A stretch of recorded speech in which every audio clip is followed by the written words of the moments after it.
so excited to have you joining us here today for Nurturing Curiosity in Early Childhood. We've got a great presentation lined up. As I mentioned, my name is Mindy Hildebrandt. I am the Director of Enrollment at Science and Arts Academy, and it is my pleasure to welcome our three guest speakers here today. We've got three wonderful speakers with extensive backgrounds in both early childhood and gifted education. Karen Boyle serves as our Director of Teaching and Learning here at Science and Arts Academy, and she has 25 years of experience in working as both a teacher and an administrator in independent schools.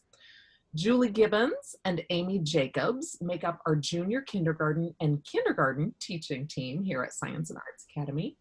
They've both pursued advanced education in the area of giftedness, and they bring a combined total of over 35 years of teaching experience.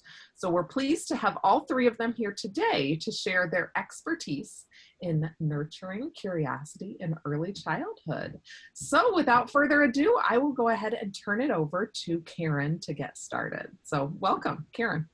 Thanks, Mindy. So today we're going to be talking about curiosity in early childhood. However, we want to add the caveat that this is not exclusive to early childhood by any means. A lot of the kind of principles and strategies and ideas and examples we'll be sharing with you are applicable to kids of all ages and even adults in terms of fostering curiosity or nurturing curiosity. So as we all know, young children are naturally curious. Anyone who's had a preschooler knows you get a whole lot of, well, what, why, how, when kinds of questions from them. Again, this presentation is not targeted specifically at gifted learners. You may know you have a gifted child, you may suspect you have a gifted child, you may not have any idea whether you have a gifted child or not, or you may know you do not have a gifted child, and any of those things are fine. But as a gifted school, we thought it would be helpful just to share kind of what we sometimes see in young gifted children that sets them apart, and it is that exceptional level of curiosity. So they're likely to delve even deeper into topics, to make connections and extend their learning. So the picture here is of one of our junior kindergarten students. They have been hatching duckling eggs in their classroom, and that turned into a game at recess of kids taking turns sitting on eggs in the nest that they found out there, which was a kind of one of those grassy bushes that had been trimmed down, and so it really did look like a nest, and it had a little center hole, and so they were putting little balls in there and taking turns sitting on them as eggs. So they're going to make those kinds of connections and extend their learning in a whole lot of different directions. They'll also ask very probing questions, sometimes relentlessly, and those questions are much more likely to be how or why questions, digging deeper into that understanding of it. So the first main overriding tips that we can give as a parent of a gifted child or as a parent of any child of any age is to avoid providing children with the answers.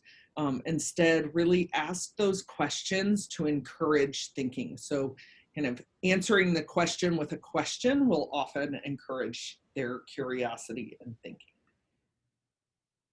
And then just a reminder that as the adults in our children's lives, whether we're teachers or parents or caregivers of another sort, we have the power to either stifle or nurture our children's curiosity.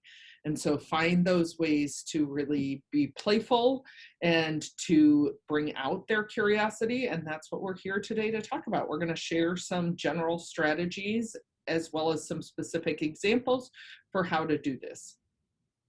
And my fingers are not cooperating. There we go. Amy, Julie, one of you want to jump in?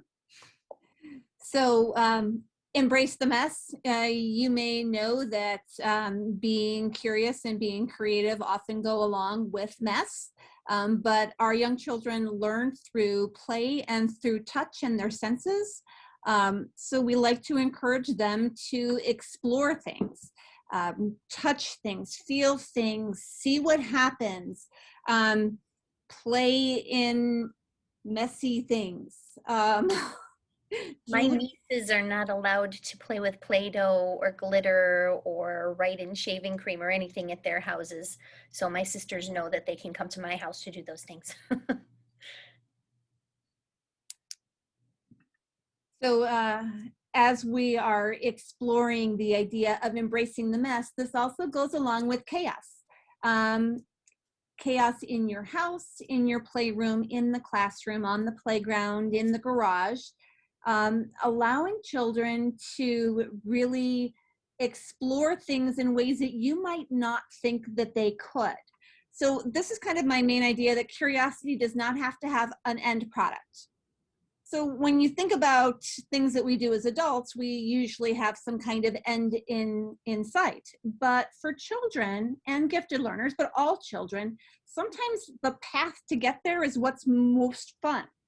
We have kids in our classroom that would like to create some kind of building, or some kind of I don't know, some kind of house for an animal, and what they end up with looks nothing like what we as an adult would think would make a really interesting house for an animal. But the path of getting there, and the experimenting with different materials, and the trying different kinds of things, is what is really encouraging them to be creative. They have to be curious. How could I use this paper towel tube? How could I use this old box? What could I do with my blocks instead of just building a tower? In this particular example, Julie and I worked with our students, and they were creating an entire community. And we had been learning all about communities. And we basically turned our classroom into a gigantic community, and we said to the children, anything in the classroom at all, any materials we have, you can use to build this community. As long as it's safe, you have to make sure that they're safe, and then you just let them go for it. You know, Amy and Julie, it also makes me think of kind of the questions that we tend to ask as adults of kids. So instead of saying, it looks like you're building such and such, or what are you building, and focusing on kind of, again, that end product, asking questions like, tell me about what you're doing here. So keeping that emphasis on the process of what they're actually engaging in, rather than focusing it toward the end product. The classic response for a teacher when a child comes up with a picture that they drew is, tell me about your picture. Yeah. What did you draw? Not you drew a tree. Right. So no matter what it looks like, if it looks exactly like a tiger, you're not going to say, oh, I like your tiger. You would say, oh, tell me about your picture. What did you draw? How did you get the idea to draw this? What else could you add to this picture to make it different? Or and those wonder types of something questions. aloud to model that. I wonder what that tiger's going to eat. Can you tell me a story about your tiger? What's he been doing today? All of those things to extend that curiosity a little bit further. And then the other piece is just that piece of traditional items versus non-traditional items. It's kind of that running parental joke of, you get your child this gift that you think they're going to love, and they're more entranced by the big box that it came in than they are the actual toy or item that you spent a bunch of money on. And so really thinking about just having kind of a storehouse of materials around that don't really have any specific purpose, but that your child can just go to use and to play with.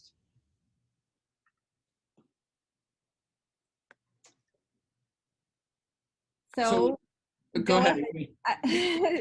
So I love this picture because it shows an opportunity where we let a child go with what he was interested in and what he was curious about.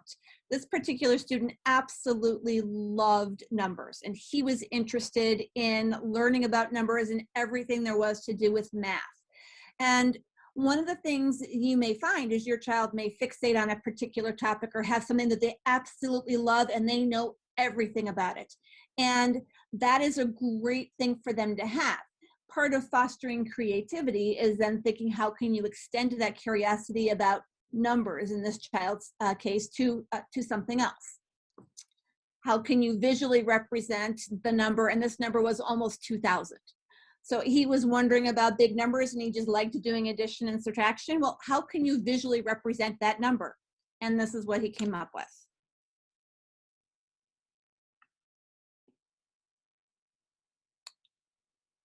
So there are always different types of creativity. Not all children are going to be interested in the same kinds of things. And so it's really important to allow them to explore topics that interest them. We all have stories of children who are captivated by dinosaurs or by trains or by plants outside or birds. And following this builds off of the last slide in terms of following those interests and not getting frustrated, but also recognizing that there are different ways to be creative. So we oftentimes tend to associate creativity with the arts, but there are many other ways in which children can be creative.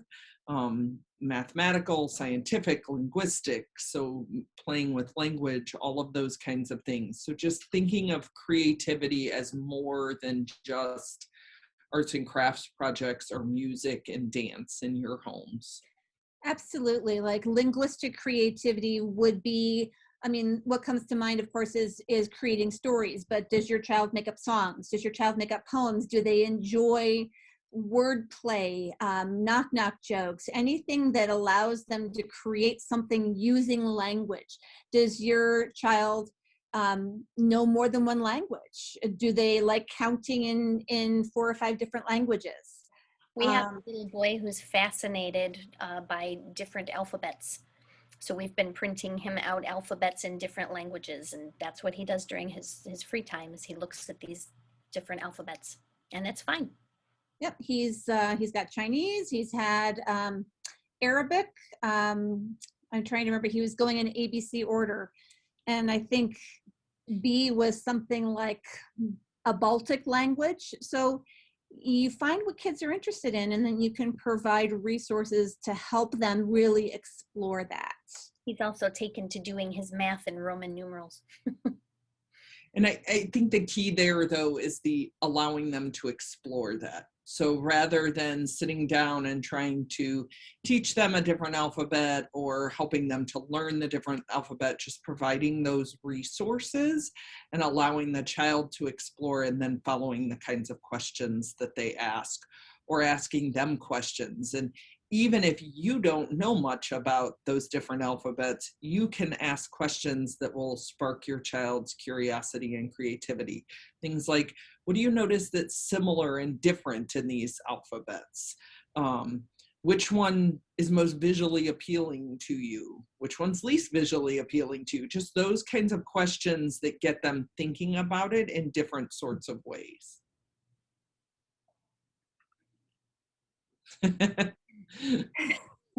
So we're presenting right now, so you're not seeing this side of us, but all 3 of us enjoy having fun and being silly with children.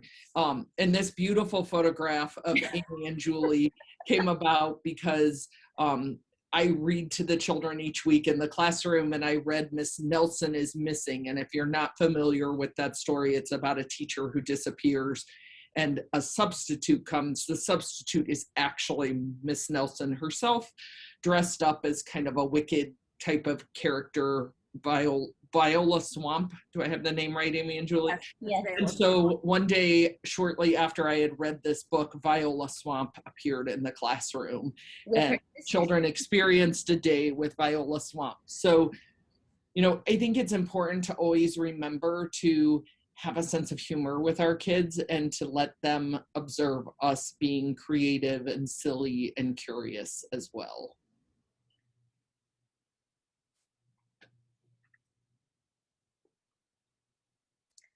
So Karen kind of mentioned this at the beginning.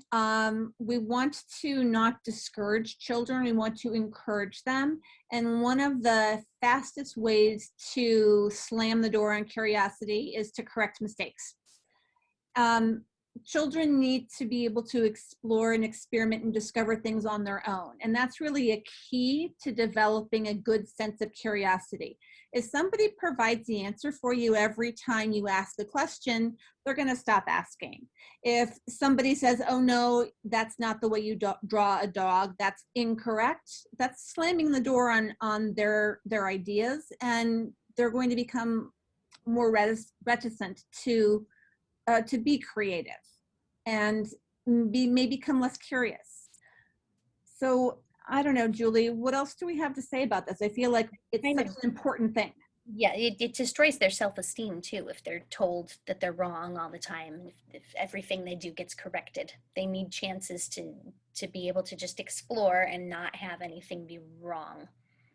And yet there are times where kids might come up with information that's incorrect, and you know it's incorrect and you want to help guide them to the correct information. And so again, instead of simply correcting the mistakes, it can be something like, well, how do you think, what could we do to verify or to figure out whether the answer you came up with is accurate or not? There are some things that are more open-ended and there is not a right or wrong answer. And so it's really like what a dog looks like in a drawing.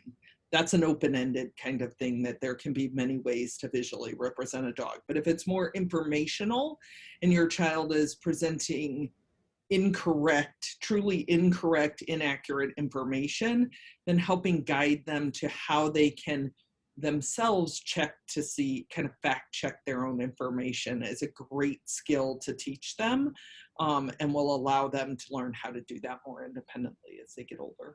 The same thing goes with spelling words. If you're constantly just giving the child the correct spelling, they're never going to try to do it themselves. And it also goes along with, if you are constantly correcting their spelling and telling them they're doing it incorrectly, that's going to really slam a door on their willingness to try to write. That's why you often see things that children write that looks like a string of letters and may not make sense to you, but it makes perfect sense to the child. And again, that's where that questioning comes in. So the question of, read me what you wrote, rather than trying to read through it on your own and perhaps sending the message to them that they're not communicating their thoughts, especially in early childhood. This would be one of those instances where if you had a 5th or 6th grade child, the conversation about allowing them to spell things in any way they wanted to or really experiment with it would be a different kind of conversation. But certainly in early childhood, we really want the focus to be on kids feeling comfortable to share their ideas and communicate their thoughts without fear of being wrong, because especially in gifted learners who can be much more perfectionist, but in all children, that feeling of, wow, I was wrong, now I'm not going to take that risk again, and it can really inhibit their risk taking and willingness to be curious. And then encouraging your child to dive deeper. So this goes back to that question of extending their learning and building. So out at recess after a recent rainstorm, the kids started digging and discovered earthworms. And earthworms are certainly captivating to young children, and they were having fun playing with them. And so that's something that your own child might discover in the backyard or at a park or something. And so then we really built on that by asking kids questions, or even, so asking questions like, well, why do you think the earthworm lives underground?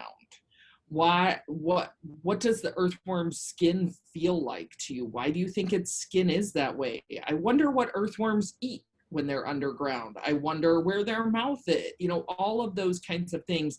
And being able to even say, I wonder such and such, even if you know the answer. Again, it's not about providing the answers for them, but asking them questions that will lead them to those kinds of things and encouraging them to ask questions. What do you wonder about the earthworm? It's so important to model that in yourself too.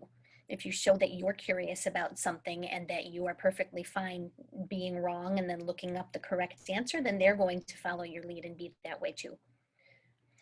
And then just providing resources for them to explore and discover the answers. So, one child was very captivated about why that earthworm had the little red section on it. And so we pulled up a diagram of an earthworm's body and started looking at it and talking about it. The kids came back into the classroom and many of them wrote poems about worms. You could have your child tell you a story about, what do you think it would be like to be a worm for the day? Tell me a story about that. So those kinds of things that just help them extend that learning and curiosity. So boredom is not bad. And my caveat, this is actually my daughter. And, she, as a young child, did often get bored and want me to provide things for her to do. And I think in our society, there is just this kind of rush to give them the iPad, give them your phone to play with, just give them something to do. And in fact, that kind of stifles creativity. We want kids to be curious, and they kind of have to develop this skill, and they need to develop it young to learn how to depend upon themselves to discover information, come up with something to do. So the same kid did that picture in the bottom corner when I told her that she had to come up with something to do. So she decided that that's what she was going to do. This is her face when I told her she couldn't have my iPad. So, and we've all been there. That a lot of them are going to be upset that you're not rushing to, even without screen time, play a board game with them or something. Well, that's good sometimes. Sometimes they just have to be able to find something to do on their own without your help at all. Just go make dinner. And then, of course, that means that you provide materials, or you have things structure set up in your home that they're going to be doing something that's going to be safe. These are the things that you should be experimenting with, not let's see if the dog can fly. Something a little bit more contained. Have a dress-up tub, have art supplies on shelves that they just have open access to. We can't overestimate the value of just allowing our children time to find ways to entertain themselves, because that's when they go into their own minds and find that creative, curious side. I always, like Julie and Amy said, when my daughter was young, I always had a shelf with art materials and various activities that I knew she could do on her own, and things to be able to play with and experiment with.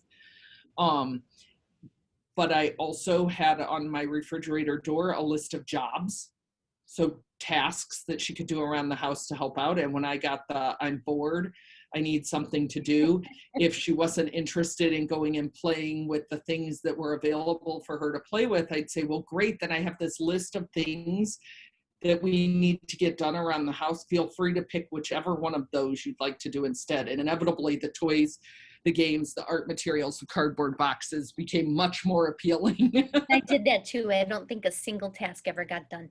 No, I don't think so either. And this builds off of the same thing. I mean, sometimes kids just want to be alone, and that's okay. Being alone and with your thoughts is a great way to flex those creative muscles.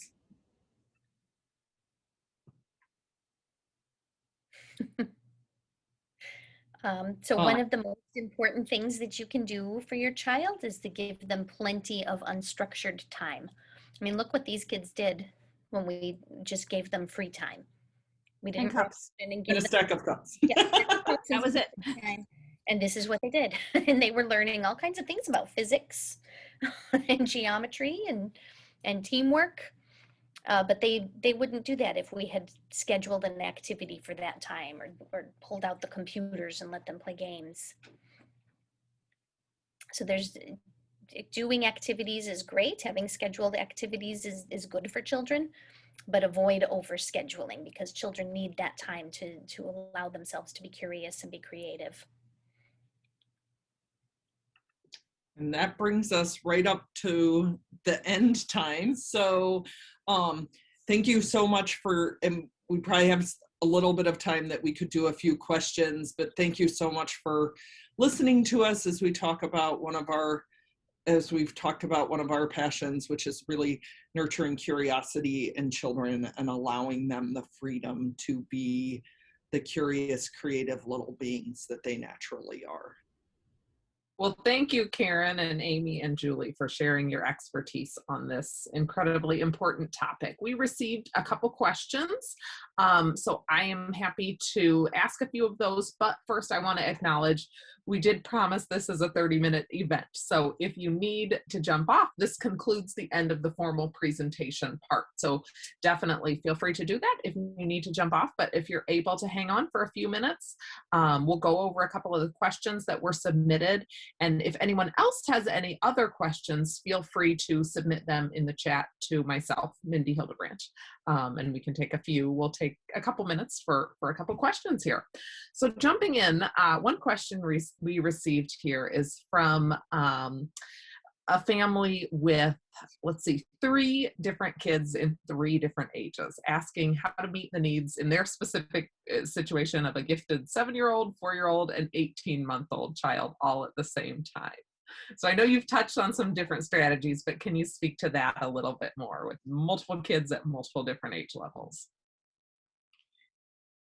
I think one of the keys is that open-ended materials kind of thing. Kids at those age ranges are not going to play or explore things in the same way. If you're talking about kind of prepackaged games and materials, they're not necessarily going to be prepared to do that in the same way.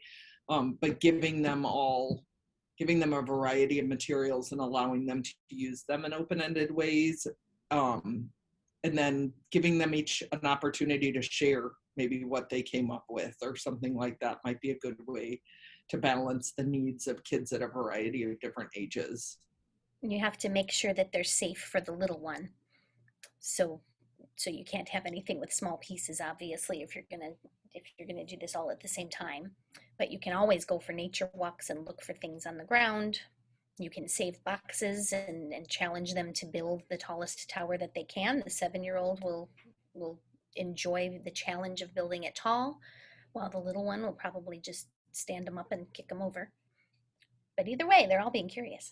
And also just creating space for each of them. Julie, you made me think, if you do want to provide smaller pieces for the older child, giving them that sense of responsibility that this is not safe for their younger sibling and having them work up at a table and making sure that their materials stay on a table or something like that. I was going to say, in terms of doing things outdoor, even something as simple as paintbrushes and water, and just have them paint the sidewalk with water. Kids love to do things like that. Sidewalk chalk, that's something everyone can do at their own level. I used to put my daughter in an empty bathtub and give her some shaving cream mixed with a few drops of paint and give her a couple of paintbrushes and just let her paint the walls. It was very easy to clean up, and they would all enjoy that at their own level. Wonderful, all excellent suggestions. All right, another question we received is how do you evaluate for giftedness? So it depends a little bit upon the age of the child that you're talking about and what goal you're trying to accomplish. Certainly there are characteristics of gifted learners that things like perfectionism, being super interested in a topic, taking things deeper, appearing to have kind of a more advanced cognitive level than same age peers. There are formal evaluation tools that you can use for giftedness as well, such as intelligence testing, IQ testing. Typically you want to hold off on doing that until they're a little bit older, or unless you need it for a specific purpose of qualifying for a program. Julie, did you have something you wanted to add? I was just adding more characteristics. They tend to be highly sensitive. They have a highly developed sense of justice. If you have one like that, then it's possible that they're gifted. But you don't really need to find out until later. I would say one more thing that really emphasizes big vocabulary. A really good command of language, complex language at a young age is often an indicator of giftedness. If they're reading before age 5, then that's an indicator. They don't all, but Right. if they do, then they could be gifted. And I'll end with one last question here before we say our goodbyes here. But last question here is, and you've touched on this a little bit, but what are your recommendations regarding screen time? And then kind of a second layer to that is, do you have a recommendation for minimum outdoor time? I would say an hour of outdoor time a day at least. At least, yeah. Yeah, that's what I was going to say. Based on weather conditions, a bare minimum of an hour of outdoor time a day is probably key. If the weather's really bad, have an area in your home where they can set up an obstacle course or something. I would also encourage people, as long as the weather conditions are safe, to go outside in all weather. I mean, kids can really learn a lot by being outside in the rain or being outside while it's snowing. And if it's extremely cold, you can bundle up and go out for a shorter period of time. But that outdoor time, the time to be in the fresh air with nature, in the daylight, is really important. In terms of screen time, you notice how we all jumped immediately to the outdoor time. In terms of screen time, the less the better. And what I always encourage is practices that we try and follow in schools, which is using technology when it serves a purpose, not as a time filler or a babysitter. And so I think that you limit screen time to when kids are using it for some purpose as much as possible. Certainly there are electronic games and things that kids enjoy doing, and there are times where it's helpful to be able to have them engaged with an electronic device briefly. Sometimes we're all parents on this call, Yep. So we're not unrealistic in that every once in a while we do need to rely on an electronic device.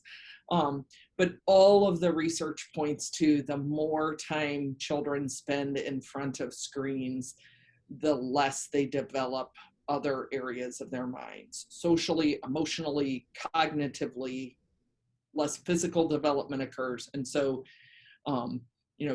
especially in those younger years, but I would argue even as they get older, limiting the screen time is really an important piece.